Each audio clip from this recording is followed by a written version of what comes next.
Fala pessoal, rigorosamente às 22 horas em ponto, estamos aqui no nosso 15º dia de oração pelo nosso país. Se você entrou, deixa uma bandeirinha do Brasil aí. Hoje é sábado, a gente vai chamar um convidado aqui muito especial daqui a pouquinho. Antes disso, já pegue a sua Bíblia, estou com a minha Bíblia rosa aqui emprestada, da Lívia, mas sem problemas. E hoje a gente vai ler lá em Filipenses, capítulo 1, do 3 ao 11, tá? Então abre aí sua Bíblia em Filipenses, capítulo 1, do 3 ao 11. Boa noite a todos vocês. Vejo vários rostos aqui que não perderam nem um dia sequer, né? Hoje é sábado, muita gente, né, tá aí saindo, muita gente tá em outros compromissos, né? Mas estamos aqui firmes. Então quero parabenizar você aí, né, que está desde aqui do primeiro dia, que não faltou nenhum dia, até mesmo porque não é um compromisso, né, comigo, né, é um compromisso que você fez com Deus. E antes de eu ler aqui, né, quero deixar um testemunho de que hoje uma pessoa me mandou uma mensagem, uma pessoa muito querida, me mandou uma mensagem de que ele estava completamente desanimado lá com o trabalho dele, que ele está enfrentando. Ele é um médico e ele está num lugar muito pesado ali da Bahia, e está enfrentando mesmo dificuldades muito grandes. E depois da live de ontem, ele mandou uma mensagem dizendo, um áudio inclusive de 6 minutos e meio, e eu ouvi tudo, óbvio que na velocidade 1.5 ali, né, para dar um gás. E ele disse para mim que estava assim, já vendo as circunstâncias basicamente destruírem ele, de sentir que tá muito pesado, sabe? Poxa, ele é um cara que é conservador, de direita, e perceber que as coisas em volta não estavam dando certo. E nisso ele viu a ministração de ontem e ele falou, cara, é isso. E ele vai começar a dar aula. Foi atrás de uma escola e vai começar a dar aula de biologia, porque ele é doutor. Porque ele falou, olha, Nicolas, muita gente acaba reclamando da escola, né? A escola doutrina, e continua mandando os filhos para a escola.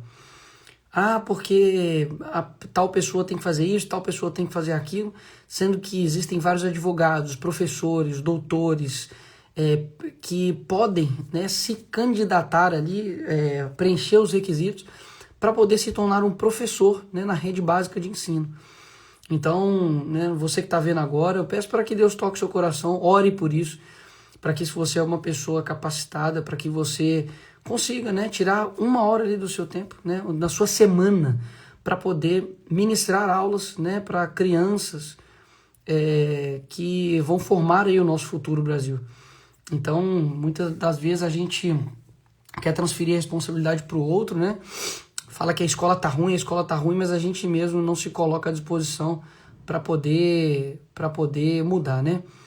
Então, a gente fala, né, em orar, e nós temos que orar mesmo, mas a oração vem também com agir, ok?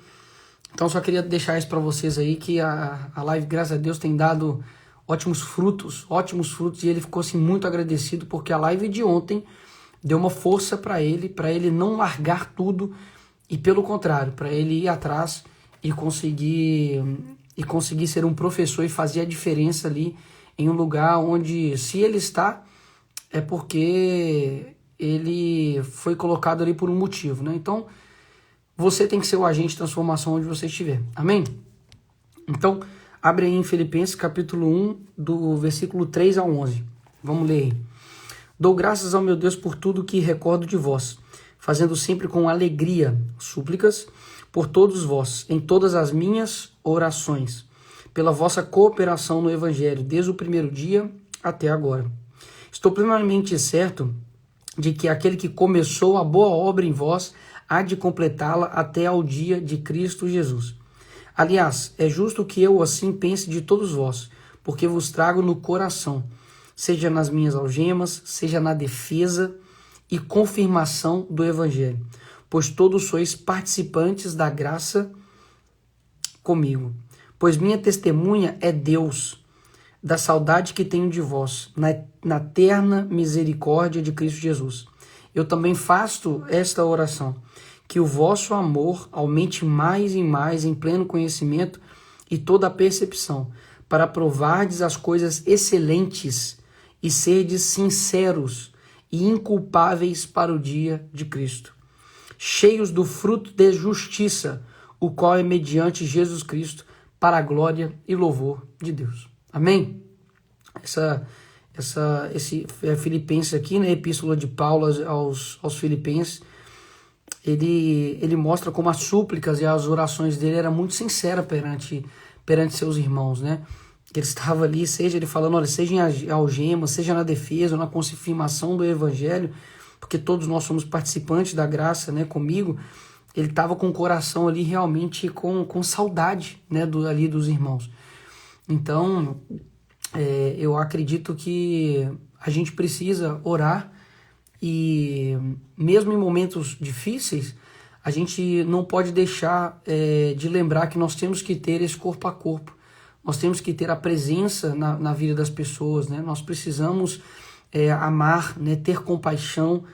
A gente precisa se apresentar, né, de forma excelente, sermos sinceros, inculpáveis para o dia de Cristo. E isso passa por ter relacionamento, né, por ter comunhão, pessoas em volta que nos acrescentam. Acredito que, né, acredito não, eu tenho certeza de que hoje, né, aonde eu cheguei, aonde eu estou, eu jamais seria quem eu sou, né, se não fosse as diversas pessoas em volta de mim. Desde amigos até familiares, tios, pai e mãe, de que me ajudaram, né, aconselharam, que me amaram em orações para eu estar aqui hoje. Então, né, quem você tem amado nas suas orações, né? Você mesmo? Possivelmente, né? Porque tem hora que a gente ora tanto só para nós, né? E a pergunta que eu te faço é isso, né? Quem você tem amado nas suas orações, né? Quem você tem sentido saudade nas suas orações? E muitas das vezes nós somos egoístas, né? E eu me incluo isso, né, nas orações, sendo que existem tantas pessoas, né, que precisam desse amor. E o egoísmo é de ter Deus, ter esse acesso a Ele, né, do Espírito Santo, para poder te consolar, para poder fazer tantas coisas, e não querer que isso chegue até o outro, né? Então, assim, Deus, obrigado, eu te amo, né, eu conheço você, fica aqui comigo aqui só. Sendo que, na verdade, a gente tem que conseguir passar isso para outras pessoas, né? Porque se você conseguiu passar por tempestades, momentos difíceis, né, por infernos na sua vida, é porque Ele estava lá com você. E privar que uma outra pessoa também conheça isso é uma atitude de egoísmo, né? O Olavo mesmo diz que a timidez é uma atitude de egoísmo muito grande. Talvez você está num local onde, assim, você percebe que as pessoas estão sedentas por Cristo, né? E você fala assim, não, estou muito tímido para poder falar de Deus para essa pessoa, né? Como que ela vai reagir? Sendo que, poxa, a melhor coisa que você tem é como se você estivesse num lugar, tá todo mundo ali com uma sede absurda, você tá com um galão de água geladinho de 5 litros na mão, você fala assim, eu não vou oferecer não, porque vai que o pessoal acha ruim, eu sou muito tímido para isso, né? Ou seja, a gente deixa de oferecer para a pessoa aquilo que ela mais precisa. Então, Deus colocou esse versículo aqui no meu coração para isso, para que a gente suplique, para que a gente ore, independente da situação, das circunstâncias, e que a gente consiga olhar para o outro, tá? Porque todo mundo está sob a mesma graça, tá? Vou chamar aqui uma pessoa muito especial, pastor Anderson Silva. Muita gente na hora da live pede para poder fechar os comentários, porque não consegue ver o convidado, né? Se esse for o caso, vocês me falam aí. Ontem eu fechei no da pastora Thalita, né? Eu acho que foi bom. Mas se não atrapalhar...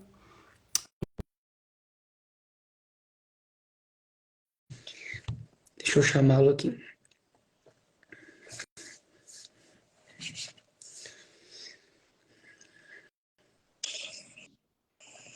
Fala, pastorzão. Graça e paz.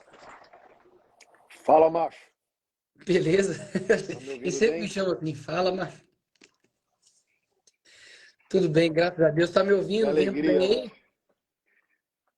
Tô sim. Amém. Pessoal, boa noite aí a todos. Eu estou muito feliz de estar aqui. A gente tinha marcado uma live há bastante tempo, não deu. E graças a Deus, né, pastor, nós estamos aqui juntos hoje por uma causa, né, por um propósito muito grande. Para quem é seguidor aí do pastor Anderson Silva, né, tá entrando aí agora, nós estamos aqui em 21 dias de oração e jejum pelo nosso país.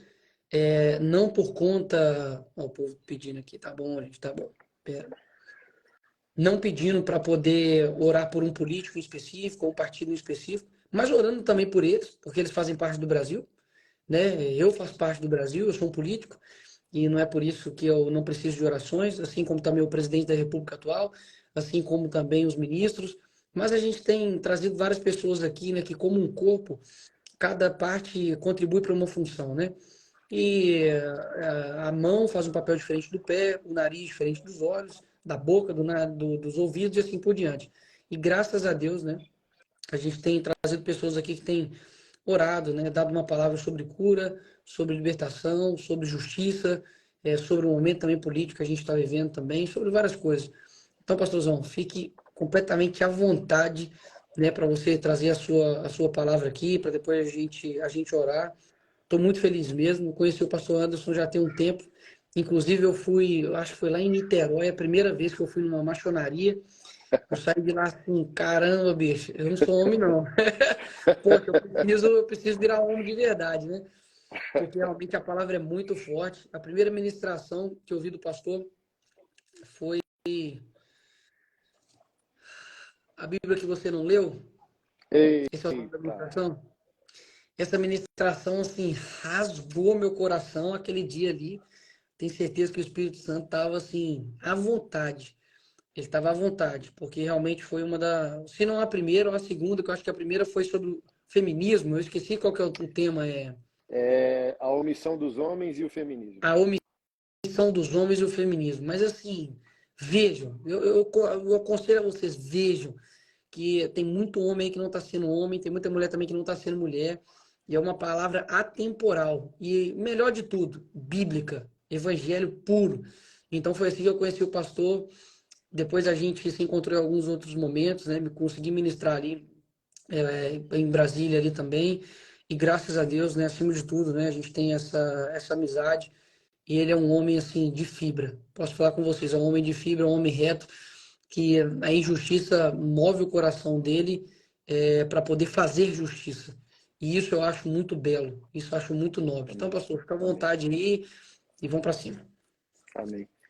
Eu estou aqui nos Estados Unidos, estou num restaurante aqui, aí o proprietário é irmão na fé, católico, arrumou um cantinho aqui para mim. O senador Magno Malta está aqui comendo com a gente. Mandou um abraço para você. Ó, manda um outro para ele aí. Tamo junto aqui. Pessoal, é uma honra estar aqui com vocês, compartilhar da palavra do Senhor, do Evangelho. Eu sou meio suspeito, né? Minha casa inteira é fã do Nicolas como um estadista, um político, né? Além de irmão na fé. Sou grato porque pessoas como ele se levantando para falar o coração de uma juventude, né? Tenho 4 filhos, meninos, o mais velho de 15 anos foi, graças a Deus, capturado à seriedade do Evangelho, também por muita cooperação sua. Então, nossa casa tem uma gratidão mesmo Amém. com aquilo que Deus está fazendo na sua vida.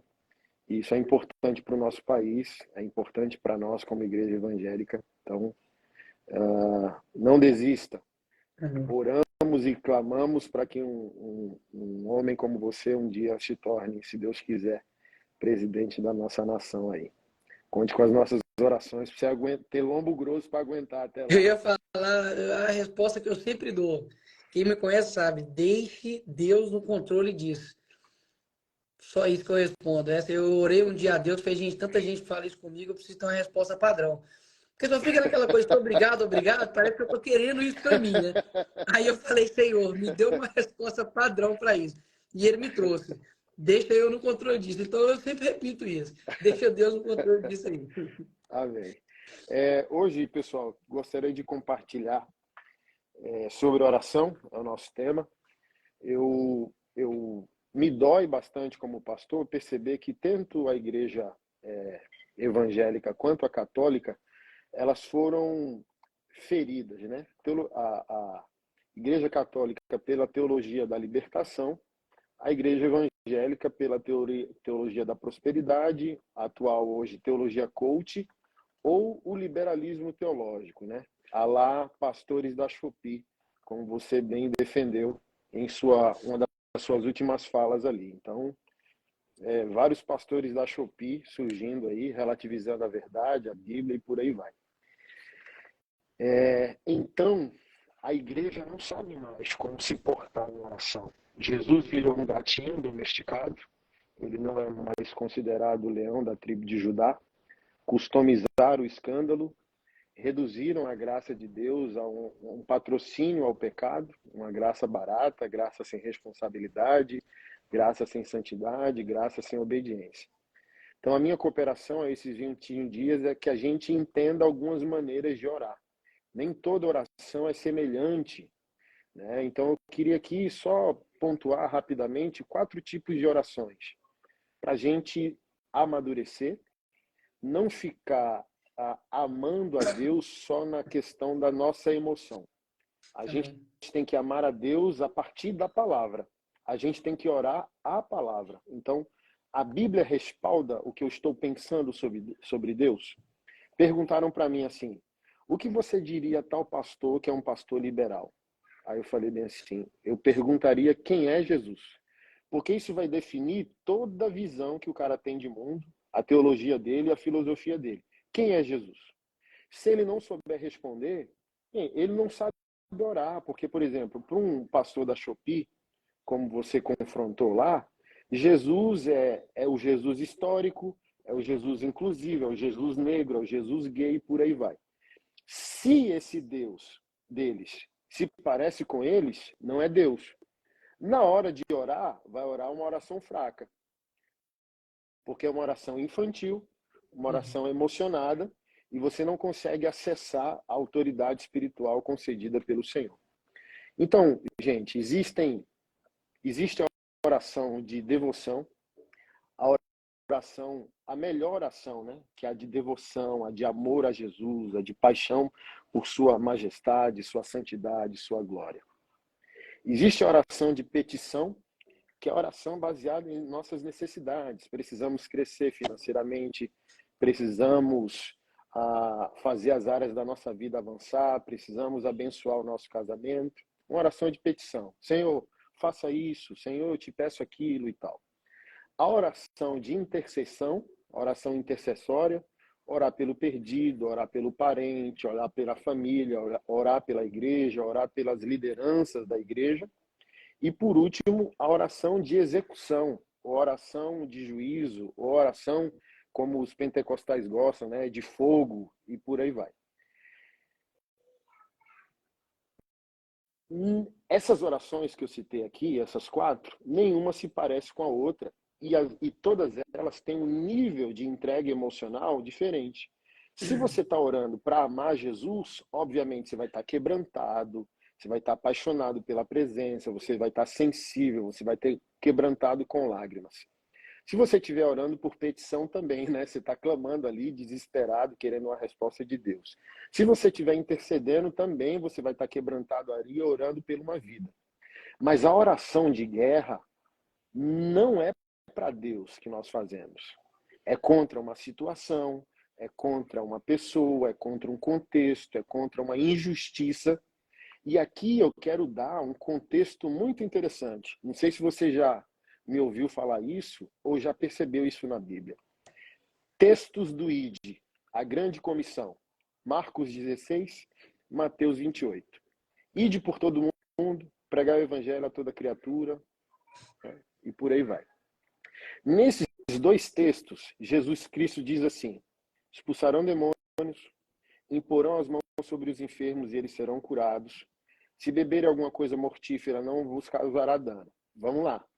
Para a gente entender por que as nossas orações não estão funcionando. Todo crente raiz já teve uma experiência com espírito maligno. Possessão demoníaca, expulsão de demônio, por aí vai.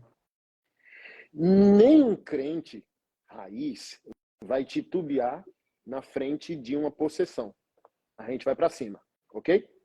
Eu já fui usado por Deus para expulsar demônio abraçando um cara, mano. Tava pregando na rua, o cara veio fumar na minha cara, debochando de mim. Eu fui abraçar o cara desmaiou endemoniado num abraço. Quando a gente expulsa demônio, a gente expulsa sozinho. porque a gente está fazendo uma oração diferente. Não é intercessão, não é petição, não é devoção. É o quê? Guerra, fogo, execução, exercício de uma autoridade. Então a gente sozinho vai lá, sai em nome de Jesus, eu te expulso, não perguntou se Deus quiser, não perguntou quem pecou, ele ou o pai dele, foi lá sozinho e executou a oração e aconteceu. Como é possível? No mesmo texto de Mateus 28, está dizendo que eu expulso um demônio e está dizendo que eu curo um enfermo. Então, por que tem mais histórias da gente expulsando o demônio do que curando o enfermo? Porque uma enfermidade é uma bronca maior que um demônio. A gente tem coragem de expulsar um demônio, mas a gente não tem coragem de mandar um cadeirante levantar. Sim. Então, olha só, na hora da doença, a gente faz uma oração não de execução, não de guerra, não de determinação. Porque nessa oração, então você pode mandar nas situações? Sim, porque você não está mandando em Deus. Na de devoção, você está amando a Deus. Na de petição, você está clamando a Deus para que Ele mude a situação. Na de intercessão, você está abençoando pessoas. Mas na de juízo, de fogo, de execução, você não está falando com Deus. Você está usando a autoridade que Deus te deu para determinar situações na terra. Seja feita na terra como é no céu. Então, percebam, a gente não ora por enfermo, porque na enfermidade a gente espiritualiza. Como que a gente ora quando é uma doença? A gente prepara a pessoa para morrer. O irmão está com câncer lá e a gente, ó Deus, eu abençoo o meu irmão, que seja feita a tua vontade, eu abençoo a vida dele. A gente está com medo. Então a gente fica fazendo uma oração de devoção para um câncer, porque a gente não tem ousadia para fazer uma oração de guerra, uma oração de execução, uma oração de fogo. Mas no demônio, a gente não devotou a Deus. A gente fez o quê? Eu ordeno, em nome de Jesus, pelo poder do sangue de Jesus, saia. Por exemplo, Pedro, uma oração de execução, não tenho ouro nem prata, o que eu tenho eu te dou, levanta e anda. Ele não perguntou o que Deus pensava. Tinha um adivinho seguindo Paulo e a equipe apostólica. Ele disse, eu te amaldiçoo e fique cego por 3 dias. E o cara ficou. Ananias e Safira morreram depois de um juízo do Espírito Santo por oração de Pedro, no Novo Testamento. Porque o povo acha que Jesus era um no Antigo Testamento. O pessoal acha o quê? A galera liberal acha que Jesus aconteceu só no Novo Testamento. Mas Jesus, gente, ele é Deus desde a eternidade. Ele é Deus em trindade. Então, ele é a lei, ele era os 10 mandamentos, foi ele é o verbo de Deus desde a criação do mundo. Então, ele não vem no Novo Testamento porque nasceu pela Virgem Maria. Ele é Deus desde a eternidade. Sim. Então, a gente não ora com a convicção do que ele concedeu a nós. Lucas 10:19. Eis que vos dei autoridade sobre todo o poder do inimigo e nada absolutamente vos causará dano. Em Mateus, capítulo 16, verso 17, está escrito assim, ó. Jesus disse, que grande privilégio você teve, Simão, filho de João. Foi meu Pai no céu que lhe revelou isso. Nenhum ser humano saberia por si só. Agora eu lhe digo que você é Pedro. Sobre essa pedra edificarei a minha igreja e as portas do inferno não prevalecerão contra ela. Gente, nós não entendemos o poder de guerra desse versículo. Hoje, a teologia coach amorteceu a igreja. A noiva de Cristo sempre foi uma noiva guerreira. Hoje a gente está meio bobão, sabe? Hoje a gente está meio coach. Os crentes vão para o culto sem Bíblia, porque já contam que o pregador não vai abrir. Porque hoje a pregação virou palestra. O cara já não é mais um profeta no púlpito, é um treinador, é um animador. É o que o MacArthur diz, né? Os pastores dessa geração estão tão preocupados em agradar os não crentes que esqueceram de agradar a Deus. Pronto. Teve maçonaria há 2 semanas em Santo André, maçonaria global. Aí eu pregando e os caras olhando para trás no telão, me incomodou. Quando eu olhei, eram os versículos no painel. Aí na hora o Espírito Santo falou comigo, eu falei, tira o o versículo do painel, não vai passar versículo no telão. Não, como assim? Facilita a nossa vida.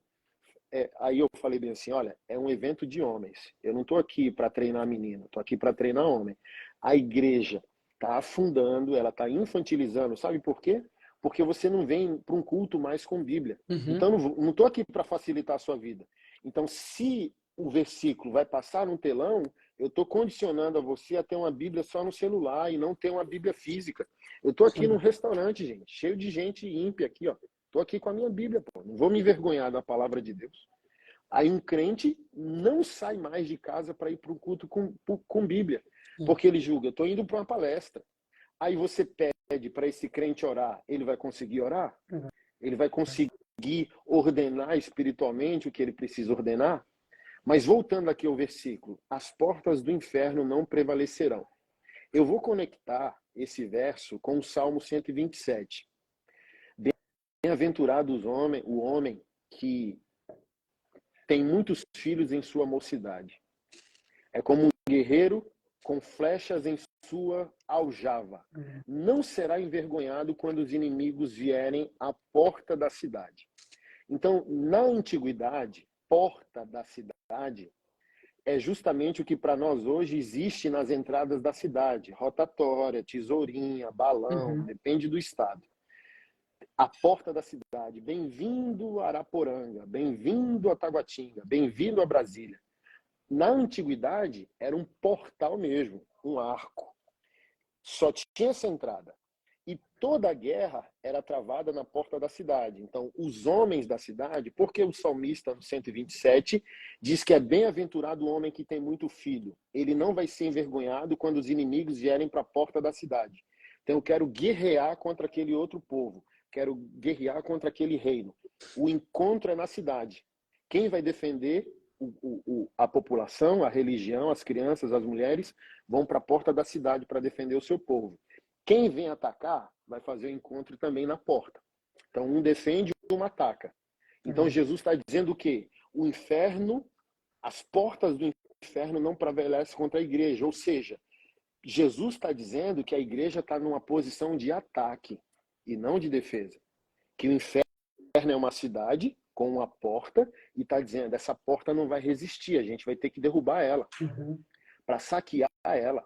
Não é as Spurgeon portas disse o do seguinte, céu, não é as portas do inferno não vão prevalecer. é isso. Spurgeon disse assim, ó, que os homens saltem sobre os nossos corpos se quiserem entrar no inferno, porque nós protestaremos todos os dias para que eles não entrem lá. Então, assim, ó, Jesus está dizendo que a igreja é uma igreja guerreira. A igreja sempre foi, gente. Eu peço assim, ó, escute louvor, faça um teste. Escute os louvores de hoje, como eles estão a menos. Escute os louvores do Preciso de Ti, do Diante do Trono, de 2003, eu acho, esse CD. 2003 a 2002. Escute dali para trás, para você ver o nível escatológico, apocalíptico, da expectativa da igreja. A igreja era uma igreja valente, que cantava a volta de Jesus, que cantava o triunfo da igreja, o triunfo de Jesus, a santidade de Deus, a majestade de Deus, o anseio pelo céu, o anseio pela eternidade. Hoje é só lá, lá, lá, li, ferida, me cura, me abraça, e nenhum problema. Mas isso fez a gente entrar em coma, Nicolas. A igreja, ela não é hospital, meu irmão. A igreja, ela é um exército. Veio esse rema no meu coração. Como assim, pastor Anderson? A gente tem que deixar de lado um pouco o que a gente sempre repetiu como papagaio. O que a gente sempre repetiu como papagaio? A igreja é um hospital. Ah, o irmão pecou, a igreja é um hospital. Ah, o pastor caiu, a igreja é um hospital. Ok, mas vamos lá. Não existe um exército dentro de um hospital, mas existe uma enfermaria dentro de um quartel-general. Se a gente é um exército, exército se fere, soldados se ferem, mas ele é soldado, ele tem a mentalidade de combate. Então ele vai para a enfermaria e pergunta para o médico, quantas semanas, quantos meses para restaurar o osso, para esses pontos aqui eu tirar esses pontos, porque o cara fala, cuida de mim que eu vou voltar para o combate. Mas o cara do hospital, o paciente, não tem essa mentalidade. Então o que aconteceu com a igreja? que não ora mais, que não crê no poder da oração? A igreja é hospital. Aí o cara se interna para entrar em coma, aí fica entubado na igreja. Nunca cresce, nunca avança, nunca santifica, por isso nunca ora. Mas o crente guerreiro, ele se machuca, ele cai, mas não vive caído, ele peca, mas não vive no pecado, ele se fere, mas não vive ferido. Me cura, me restaura, que eu quero viver o meu propósito. Então, assim, ó, a gente é um exército e dentro do exército tem enfermaria, tem hospital. Mas dentro do hospital não tem quartel-general e nem um exército. Então a gente tem que virar essa chave. E concluo com o apóstolo Paulo em 2 Coríntios, capítulo 5, verso 7, quando ele diz o quê? 6, 7. Deixa eu achar aqui. 6, 6. 2 Coríntios, capítulo 6, verso 6. Mostramos quem somos por nossa pureza, nosso entendimento, nossa paciência e nossa bondade, pelo Espírito Santo que vive em nós, e por nosso amor sincero. Proclamamos a verdade fielmente, e o poder de Deus opera em nós, pelas armas da justiça, quer de ataque, quer de defesa. Paulo está dizendo, olha, quem é a igreja? Ela ataca e ela defende. Na Então, minha tradução aqui, pastor, para elucidar, é até mais legal. Fala aqui, ó, na pureza no saber, na longanimidade, na bondade, no Espírito Santo, no amor não fingido, porque é muito bom colocar isso. Hoje o que eu vejo muito é um amor fingido, um amor que te traz para perto, fala que você pode chegar do jeito que você está, mas permanecer do jeito que você quer. Isso é um amor fingido, que somente te acolhe, te usa, mas não te transforma. E na palavra da verdade, no poder de Deus, pelas armas da justiça, quer ofensivas, quer defensivas. Hoje, a ofensa, né, ao mal, você se torna pior do que o próprio mal. A defesa da verdade, você se torna quase que o algoz, sendo que, na verdade, você está defendendo de uma mentira.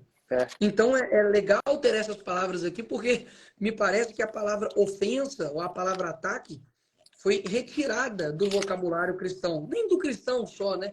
Mas é tirada da sociedade, porque hoje qualquer coisa que me gere dor, qualquer coisa que me gere desconforto, você é o culpado disso. E não a pessoa que talvez está toda ferida, precisando de cura. E para isso, ela está com um dente podre e precisa extrair, né? Ou ela está com um machucado, precisa limpar, mas não quer ser limpado.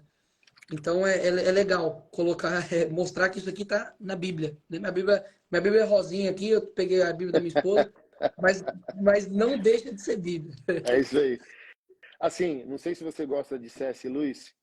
Demais. O reino de Deus é maravilhoso porque o cara era um intelectual, ele não era canela de fogo igual a gente, era anglicano, então ele era racional. Mas ele estava profetizando sem saber que estava profetizando quando escreveu seus livros. Ele disse, cara, ele profetizou intelectualmente, dizendo: quando o amor se tornar um Deus, ele se tornará um demônio. Deus é amor, mas o amor não é Deus. A profecia se cumpriu, cara. Hoje, o Deus dessa cultura caída e profana é o amor, mas é um demônio, é um Deus demônio. Porque, por exemplo, onde tudo é tolerado, a gente duvida que há amor. Eu sou pai. Pai não cria filho com sim, sim, sabe? Não cria filho com inclusão, com sim. Não, não, não, não. Tipo assim, ó, 90 nãos para 10 sims. Essa é uma criação de quem ama. Porque a nossa natureza é pecaminosa. A gente quer rebelião, anarquia, desobedecer e por aí vai. Eu sempre peço assim, ó, os cristãos emocionados, eu chamo a geração dos ursinhos carinhosos. Eles falam assim, Jesus é amor. O cara que você destroçou aí, o pastor da Shopee, ai, o amor, discurso de ódio, ai, o André Valadão pegou pesado com os gays. O que você acha, pastor Anderson? Seguinte, eu posso discordar do André, do Nicolas, de mim. Gente, só unanimidade com Jesus. Eu discordo da minha mãe, da minha esposa. Eu não vou discordar do Nicolas nem do André? Claro que vou. Mas podemos discordar esteticamente, fundamentalmente não. Pastor André Valadão está errado? Não, porque é fundamento. Mesmo que você discorde de uma coisa ou outra e tal. Mas vamos lá, as pessoas perguntam para mim, ele errou? Ele faltou com amor? Não, porque a militância não quer saber do tom de voz, gente. O que ele disse pode ser dito com os gritos do pastor Silas Malafaia, ou pode ser dito com a voz doce do Dave Leonardo. Não importa, eles vão endemoniar do mesmo jeito, porque não é a forma, é a verdade. E o mundo não quer a verdade, irmão. Você não percebeu que o mundo não odeia as religiões, o mundo odeia o cristianismo. Sim. Você pode ser muçulmano, da macumba, do candomblé, pode ser homossexual, pansexual, transexual. O ódio é a quem? A Deus e ao seu ungido. Salmos capítulo 2 disse isso. Então, assim, ó, a gente precisa, sim, cada vez mais se unir no que é fundamental, mesmo discordando do que não é fundamental, como igreja, entre os irmãos, porque, cara, um tempo difícil começou, então, ou a gente é unânime no fundamental, para a gente ter força de oração, força de mobilização para se unir, para interceder pelo país, para orar como tem que orar, sabe? E tá na Bíblia? Tá. Ai, cara, do que eu tenho que me arrepender se está na Bíblia? Não é falta de amor. Porque, por exemplo, eles dizem, discurso de ódio. Não, é declaração de fé, cara. Ninguém está preocupado com a vida de ninguém. Mas, por exemplo, eu fui numa comissão da OAB de liberdade religiosa. Aí tinha uma mãe de santo na comissão falando que a religião de matriz africana é a religião mais perseguida do mundo. Eu falei, eu discordo da senhora, a senhora não está antenada. Ela falou, eu falei, o cristianismo é a religião mais perseguida do mundo. Ela falou, como assim? Vou tentar explicar, senhora. O seu rito é perseguido. Se é demônio ou não é, se tem sangue, se animal morre ou não. Esse é o preconceito com a Umbanda e as religiões de matrizes africanas. Sua liturgia.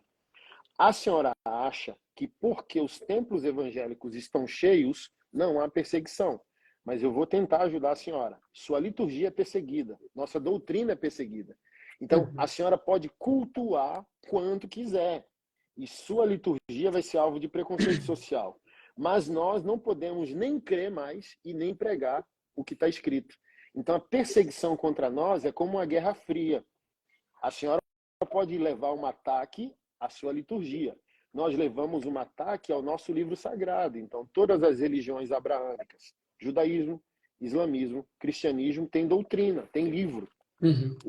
A Umbanda não tem doutrina, por isso é uma religião mais aberta. Aí ela falou, a gente vai acabar com essa guerra quando a gente aceitar os homossexuais. Aí eu falei bem assim, tá vendo? A senhora não está entendendo, a gente não pode aceitar a prática da homossexualidade, porque temos uma doutrina, temos uma confissão de fé. Então a gente não pode ficar tímido, a gente não tem que desrespeitar ninguém, tratar mal ninguém, ofender ninguém. Mas a gente não pode ter vergonha de crer no que está escrito. Se a Bíblia proíbe, nós proibimos. Se a Bíblia fundamenta, nós defendemos. E a gente não pode, gente, ter vergonha disso em nenhum lugar. E, pastor, um ponto que você colocou, eu quero ressaltar isso aqui. Muitas, mas muitas pessoas, principalmente jovens, que são influenciadores na rede social e tudo, eles acabam querendo ir por uma linha tangente da forma como diz. Eles acreditam que se eles disserem as verdades de forma doce, o mundo vai aceitar isso. Só que não importa. E eu tenho visto várias pessoas quebrando a cara com isso. E uma coisa que eu quero deixar aqui como exemplo, né, foi no mês, né, do orgulho gay, eu estava aí nos Estados Unidos, eu fiz vários posts sequenciais mostrando como, né, o ativismo LGBT se tornou uma religião, né, nos Estados Unidos, de Estado, onde você não pode falar absolutamente nada contra, que eles utilizam os institutos, né, da administração pública contra você. E, por fim, eu inclusive, usei algo que eu escutei do Senhor, que diz, né, que você disse, olha, homossexualidade não é doença. Homossexualidade é pecado. E para pecado, você não tem ali remédio, etc. Você tem arrependimento. E eu deixei isso bem descrito, né? Mostrando que, inclusive, era é tudo que eles sempre lutaram para poder dizer, né? Que a homossexualidade não é doença. E eu disse exatamente o que eles falam e defendem e que eu também acredito. E ainda assim, eu tomei uma representação por dizer que homossexualidade é pecado. Então, eu quero, né, inclusive, deixar isso aqui muito claro aqui nesse momento, que está no momento aqui de falando, né, de orações, para que você ore por coragem, sabe? Para que você ore para que a verdade ela possa ser dita de diversas maneiras. Assim, como eu disse, eu aprendi isso num livro, esqueci qual é o nome dele, mas que fala que Jesus veio com a graça e com a verdade. Chegue com a graça, mas nunca deixe de dizer a verdade, porque senão fica incompleto.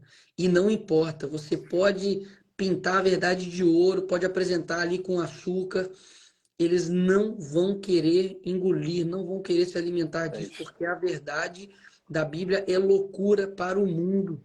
Então, quando você começar a compreender isso, você vai começar a compreender que essa guerra é muito assimétrica, ela é muito desigual mesmo.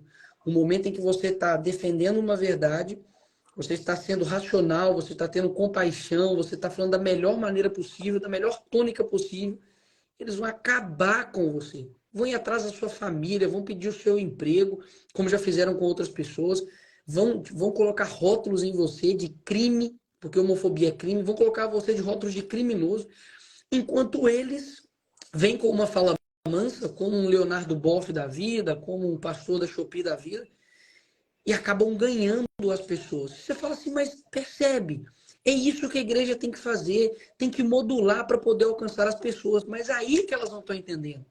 É. Porque a modulação não é da voz, é a modulação da verdade. Eita. E quando você modula a verdade, você está transformando ela em outra coisa, ou seja, em uma mentira. Então não adianta, meu irmão que está vendo essa live, minha irmã que está vendo essa live, você modular a sua voz, porque a sua verdade vai continuar permanente. Então não module a sua verdade em prol da aceitação do outro, porque é um preço muito alto que você vai pagar. Só queria deixar isso aqui bem claro para quem está assistindo.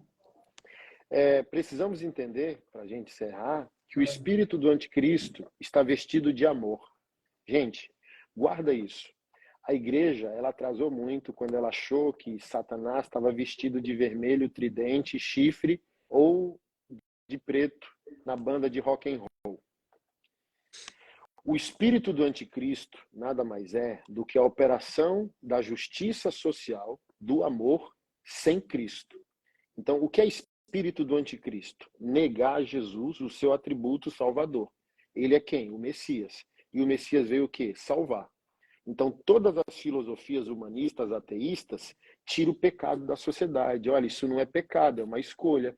Por exemplo, desde Simone de Beauvoir, Jean-Paul Sartre e Foucault, existe um movimento intelectual para considerar que pedofilia não é um crime, é É uma amor. doença, é amor, é uma escolha. Então, o que é isso? Retira o pecado da sociedade. Ó, isso aqui não é pecado, isso aqui é uma escolha, isso aqui é uma patologia. Então, se não há pecado, não há pecador. Se não há pecado e nem pecador, não há salvador. Então, retira Cristo e põe uma filosofia no lugar. Então, isso vem vestido de amor. Karl Barth disse, o falso profeta é aquele que agrada a todo mundo. Martin Lloyd Jones disse, o falso profeta só prega sobre amor. E isso já faz dele um falso profeta. Porque, por exemplo, qual é o exercício que temos que fazer? Deus é amor? Sim, João 3,16. E Deus amou o mundo de tal maneira e entregou seu único filho. O mesmo capítulo, capítulo 3, o último verso, que é o 36, está escrito assim: e aquele que não obedecer ao Filho de Deus, sobre ele permanece a ira de Deus. Então, Deus tem amor no 16, mas ele tem ira no 36 para os rebeldes. Então, quando a igreja prega exclusividade e não inclusivismo, quando ela prega santidade, ela prega moralidade, quando ela prega família monogâmica e tradicional, não é discurso de ódio, não é falta de amor, é o que está escrito. Então, Deus te ama no 16, mas se tu for rebelde, ele vai te julgar no 36, ele vai derramar a ira dele sobre você. Então, a gente não pode ficar com medo de ser o que a Bíblia diz que nós somos, de crer naquilo que a Bíblia ordena que a gente crê. Então, eu encerro lendo aqui 2 Pedro, capítulo 3, verso 3, que diz assim, ó, acima de tudo, quero alertá-los que nos últimos dias surgirão escarnecedores que zombarão da verdade e seguirão seus próprios desejos, dizendo: o que houve com a promessa que Jesus voltaria? Desde antes dos nossos antepassados, tudo permanece igual, como na criação. Eles esqueceram deliberadamente que Deus, por sua palavra, há muito tempo, criou céus e terra seca, que fez surgir em meio às águas. Depois, com água, destruiu todo o mundo antigo no dilúvio. Pela mesma palavra, os céus e a terra que agora existem foram reservados para o fogo, estão guardados para o dia do julgamento, quando todos os perversos serão destruídos. Todos os perversos. Quem são todos os perversos aqui? Anjos? Não, apenas seres humanos. Então não podemos aceitar o politicamente correto que o Deus que ama não é exclusivo, que o Deus que ama não é santo, que o Deus que ama não está irado contra o pecado, contra o pecador, contra a impiedade. Cara, Apocalipse 11, verso 18, diz que os anjos, louvando Jesus, disseram: Senhor, chegou a hora do Senhor destruir os destruidores da terra. Eu vou ser mais amoroso que um anjo, Nicolas. Eu vou ser mais amoroso que o amor. Eu vou ser mais amoroso que os apóstolos. De onde a gente tirou isso? Então a gente precisa orar de maneira devocional, para a gente ser quebrantado, dócil, manso como Jesus. A gente precisa pedir a Deus, precisamos fazer orações de petição para a nossa vida, segurança, prosperidade, saúde física, mental, familiar. Precisamos interceder pelas pessoas, pelas autoridades, pela nação, e precisamos fazer orações corajosas para o perdido, para o enfermo, contra os ímpios, contra a impiedade, contra a injustiça, porque eu amo muito o legado de John Knox. A rainha de sua época disse: eu não temo todos os canhões da Europa juntos. Eu só temo quando John Knox ajoelha para orar. Essa é a nossa meta. Amém. Amém. Deus é bom, cara. Amém. Deus é fiel. Ele veio como cordeiro, mas vai voltar como juiz, né? É isso aí. Glória a Deus por isso. Pastor, vamos orar então.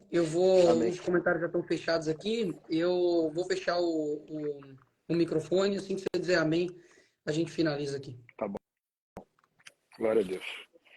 Senhor, nós te louvamos e te agradecemos. Antes de tudo, queremos dizer a ti que te amamos, reverenciamos tua glória, tua majestade, tua santidade. Tu és um Deus único, perfeito, santo, único, absoluto nesse universo, criador de todas as coisas, sustentador de todas as coisas, o nosso Redentor, aquele que nos ama com ciúme ardente, como diz a tua palavra. Pedimos ao Senhor que cubra a nossa vida, pedimos ao Senhor que cubra a nossa casa, pedimos ao Senhor que cubra nossos ministérios e vocações, pedimos ao Senhor que o teu sangue, o teu nome poderoso, os teus anjos nos velem, nos guarde, nos envie, nos proteja em qualquer contexto da nossa vida. Pedimos ao Senhor que se revele a nós, pedimos ao Senhor que nos dê espírito de sabedoria e de revelação. Precisamos saber quem tu és, precisamos saber quem nós somos, precisamos saber o que o Senhor tem preparado exclusivamente para nós. Precisamos discernir o tempo histórico que nós estamos inseridos, como podemos reagir a esse colapso mundial que fere e toca os nossos valores. Oramos pelo nosso país, em nome de Jesus, colocamos a população brasileira em tua presença, tem misericórdia e compaixão de nós, em nome de Jesus, dê a esse país a oportunidade de se render a ti. Oramos pela nossa família, família da fé, a tua igreja, o teu povo, a menina dos teus olhos, como diz a tua palavra, cuida da tua igreja, impede que os ímpios destruam a tua casa, Pai, em nome de Jesus, protege o teu rebanho, protege o teu povo dos falsos obreiros, protege o teu povo dos corruptos, Senhor, em nome de Jesus, guarda e zela pela nossa vida. Oramos e apresentamos a Ti a política do nosso país, Senhor, em nome de Jesus, destitui os ímpios, destitui os homens maus, destitui aqueles que prejudicam a nossa nação. Tu és Deus e tudo vê. Salmos capítulo 2 diz que o Senhor ri do seu trono. Precisamos ver a tua mão poderosa, como os salmistas oraram. Não nos deixe nos sentir abandonados, Pai, em nome de Jesus. Faça justiça, se revele a nós com mão poderosa, com mão provedora, Pai. É a nossa oração em nome de Jesus. E levanta a tua igreja santa, perfeita, adornada pela tua glória, para que ela triunfe nesse país, nesse tempo de crise, de corrupção instalada, que esse país veja a tua igreja adornada pela tua glória, com autoridade espiritual de julgar o ímpio, de julgar a mentira, de julgar o desvio moral das autoridades da nossa nação. É a nossa oração em nome do teu Filho amado e perfeito, nosso Senhor e Salvador e Mestre Redentor, Jesus Cristo. É a nossa oração. Amém. Amém. Glória a Deus. Pessoal, eu não sei vocês, mas eu sempre aprendo muito com o pastor Anderson Silva. Quero te agradecer, pastor. Eu sei que, né, está nos Estados Unidos, né, não sei qual horário aí, aqui já está bem à noite também. Sei que tempo para a gente, né, o nosso maior bem. Obrigado aí por ter tirado um tempinho, por nos ensinar, né, tanto. Essa ministração está gravada, né? Estará lá no meu YouTube lá. Caso você tenha aprendido algo aqui e fala, cara, eu preciso mandar isso para aquela pessoa, vai estar lá disponível. E amanhã estamos pedimos aqui no nosso 16º dia de oração e jejum pelo nosso Brasil às 22 horas. Pastorzão, mais uma vez, Deus abençoe aí. Forte abraço, tamo junto. Tamo junto, macho velho. Abraço. Valeu.